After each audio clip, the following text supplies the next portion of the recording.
You're listening to the JFDI podcast with the two Lauras. And in this bonus episode, we are discussing, is it important to have a pretty Instagram grid? Their names are the same, good friends they became. Together they put their brains and magic happened. I'm talking about the two Lauras. They'll be your biggest supporters. What they're selling you'll need more of. I'm talking about the two Lauras. I'm talking about the two Lauras.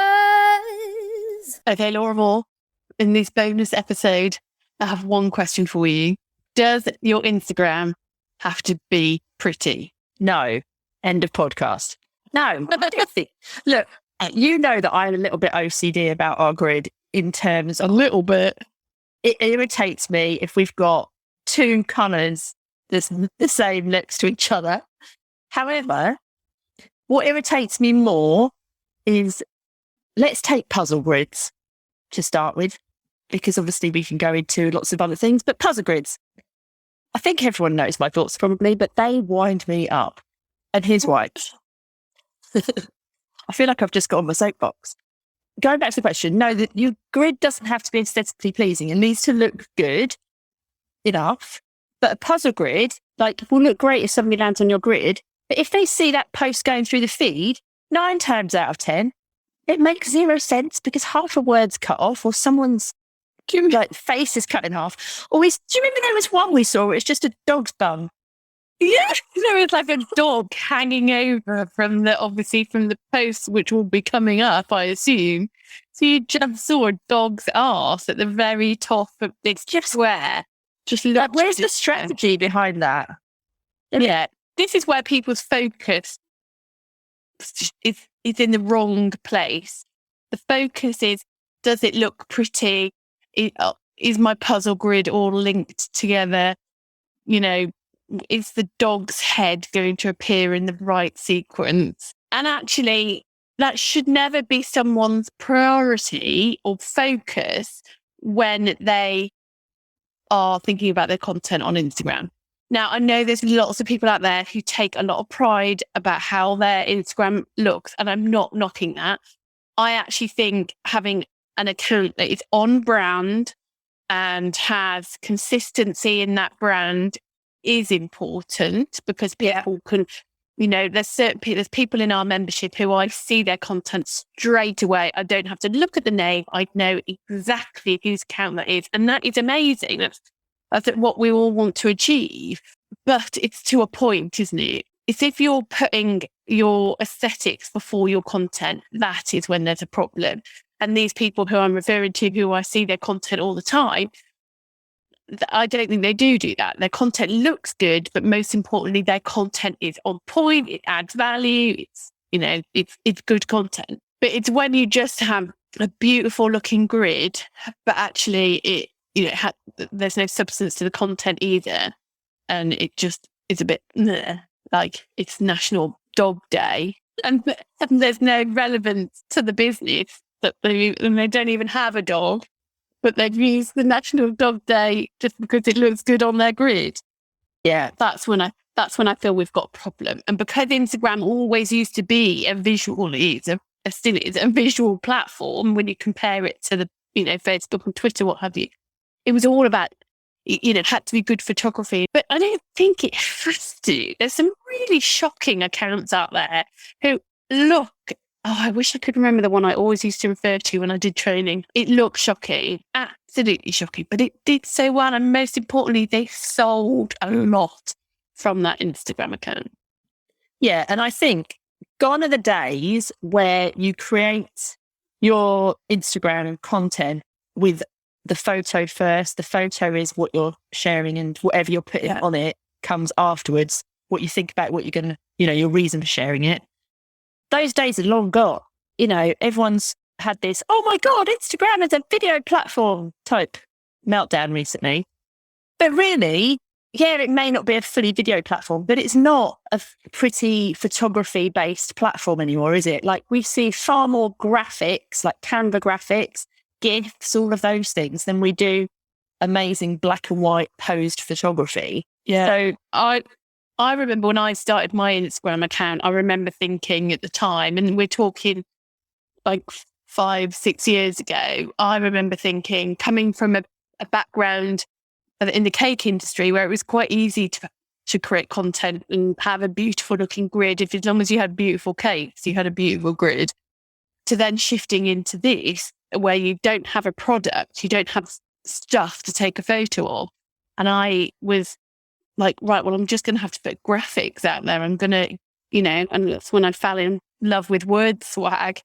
But actually then it was really, really rare to see graphic. I was quite an early adopter of the graphic, but it wasn't, you didn't see a lot of it. Whereas obviously now we see that a lot, especially within our industry, and it's fine and it looks good.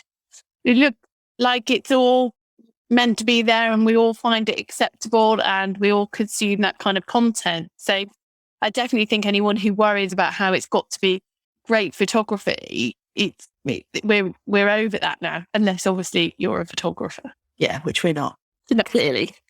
But even if you are a photographer, there still needs to be a strategy behind why you're sharing a photo. Yeah. It's no good just sharing a pretty photo. Yeah, you can't just send a photo, chuck it on Instagram, expect to get new bookings. It just, no. If it was that easy, well, we'd go and be photographers. Yeah. You wouldn't need to be a social media manager, would you? No, exactly. So what was the actual question that you asked me at the beginning? The question was, does your Instagram grid have to be pretty? Right. Okay. So going back to that question, no, I don't think it has to be pretty. I think if somebody lands on your grid, and you may think differently to me, I'm quite nosy and I do go and look at people's grids. I don't know if you do. But if I land on someone's grid and it's not immediately obvious to me either what they do, because maybe they don't have it in their bio, so therefore I need their grid to tell me, or I'm not drawn to go and look at something because there's no reason for me to click on a post, then I won't follow them because they haven't given me a reason to. And I think you need those two. Yeah, I am harsh. I feel like if this is somebody you don't follow and you found them maybe because, I don't know, you've seen them in a hashtag feed or whatever, you've gone and have a look, there needs to be a reason for you to go and pay attention to them, doesn't there? Yeah, and I think I'm slightly different to you in that I do not go look at people's grids unless I'm just being nosy for other reasons. Like, as someone who just consumes content, if I'm scrolling, what's more important to me is how it looks in my feed. I rarely would look at someone's grid unless you say to me or someone said to me, go and check out this person. This is what I mean, though. If it looks good in the feed and it's giving you a reason to engage with it in the feed, then it will look good on the grid and it will give you that reason to engage with it in the grid because it's made you stop and made you be interested in it. Whereas if it's just a random photo, you probably won't have stopped scrolling to read the caption. I don't stop for much.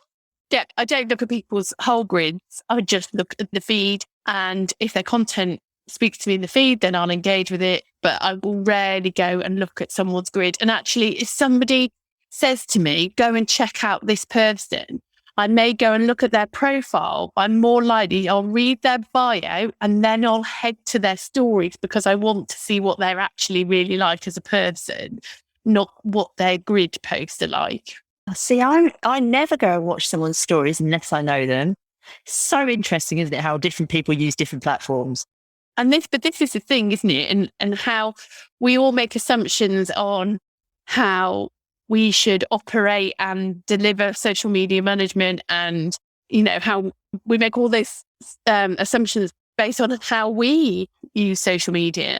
And just the two of us use social media in very different ways, and the kind of content that we would engage with are very different. But yeah, if there was someone out there who was trying to appeal to us, they're going to have to do different things, despite the fact that we have the same businesses, interests. Their content's going to have to speak to us in different ways for us to kind of get to know them and to consume their content and maybe follow them. So it just goes to show you shouldn't just assume based on how you use social media is how everybody else uses social media, because we just know, which might be a really obvious thing to say, but I do think it's easy for us all to forget. So what you're saying is that there are people out there who don't hate puzzle grids like I do. Unfortunately, yes, Laura. There are all the people out there who do love it. And to be fair to puzzle grids, just to give to some perspective, some puzzle grids are great and they look great. Aldi's puzzle grid is amazing. Yes, and they look great and it's good content and we all like it and we like them in their own merit and we like them as a whole grid post. And I think puzzle grids, if you can do it and you can do it really, really well and still give good content, then, crack on. But you've got to do it well for it to be able to carry it off. Otherwise, I just think it looks really amateur. Yeah. And I think actually the biggest problem with pretty grids, puzzle grids, or any other kind of pretty grid, is just the fact that it holds people back from posting. It just puts this barrier up, doesn't it? You can't just think, oh my God, something's happened, I need to put this on Instagram. Because you've got to go and get Canva and make sure it fits in your puzzle and all of that crap. You can't post timely content, can you? You can't sit there and go, oh, I'm going to do that reel about Facebook going down for 6.5 hours. Oh, no, hang on, I can't because it's not going to fit in with my grid. I haven't got time until next Wednesday. And that it's not timely then. So you just don't, and then you miss out on a content opportunity sometimes. Yeah. But who was it who said once on Clubhouse? Well, no, you don't love to tell me who, but what was it they said on Clubhouse once about how the colours were important? So, yeah, I remember this. So I was in a Clubhouse room and I think the title of the Clubhouse room was something about getting your Instagram strategy sorted out. And it had these experts in what did they even call it on Clubhouse? On the stage, wasn't it? On the stage. So on the Clubhouse stage with these experts. So this person came on asking for advice of how they could get better results on Instagram and specifically how they could sell more products. And this person, their advice was your Instagram strategy needs to be to use your brand colors. That was it. I'm going to go whack a bit of purple on and I'm going to sell more dog food. Obviously. Yeah. Let's all go post purple tomorrow. Obviously, I wouldn't be able to do that because not allowed, because Laura Moore wouldn't let me. We haven't posted purple before, so it's fine. As long as it's not next to blue. Yeah, that's shocking advice, isn't it? Shocking advice where people are putting the visuals before the actual strategy, really, fundamentally, isn't it? Yeah. So there we go. This is our views on pretty Instagram grids. If you are aware of amazing puzzle grids, then do let us know. We can all try and convert Laura Moore. Do share them with us because we never know. She may be convinced. I'd be really interested to know how you all use Instagram. Maybe we need to find a way of getting that information from people. Yeah. Because I do think it's important to understand how we all use these platforms and therefore the implications of how we produce content of social media managers, but maybe that's a whole different podcast. There we go then. That was our little bonus episode this week. Bit random, but come and get into our brains. And we'll be back next week with another episode. Bye for now.